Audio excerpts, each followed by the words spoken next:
I am very concerned about President Trump's appointment of John Bolton as the new National Security Advisor.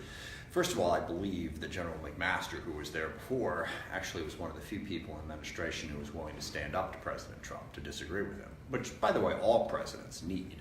You need people with conflicting opinions to make sure that you are getting proper judgment from everybody. Now, no president needs that more than President Trump, who has shown himself to be very, very quick to reach judgments that have no basis in fact or reality.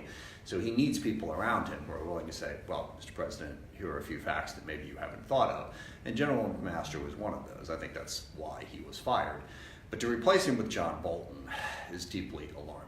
John Bolton is very much in favor, I think, of going to war with just about everybody, but specifically has come out and said, we should attack Iran, we should attack North Korea. He's willing to be far more belligerent all across the globe.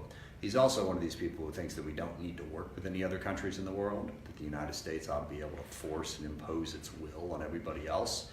That is an enormous mistake and a terrible direction for foreign policy. Now, I've seen that since Mr. Bolton was appointed to this position, he's tried to sort of modify that, and it's always encouraging when the National Security Advisor says, hey, I'm not looking to go to war with anybody. Well, that's good, but your past statements don't exactly bear that out. The particularly troubling one for me is the statement about the need for a preemptive strike in North Korea.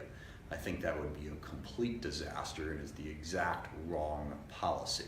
So I think it's very troubling that John Bolton has been named as National Security Advisor.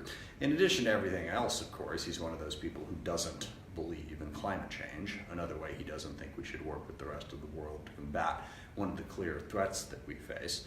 And he has in the past stated that he didn't believe that Russia meddled in our elections. Again, he slightly modified that statement recently, but John Bolton seems every little bit as out of touch with reality as the president. And we don't need two people like that overseeing the national security of this country and the stability and peacefulness of the world. So we are going to have to really keep a close eye on John Bolton and speak out strongly against policies that would lead us into wars that we don't need to be in.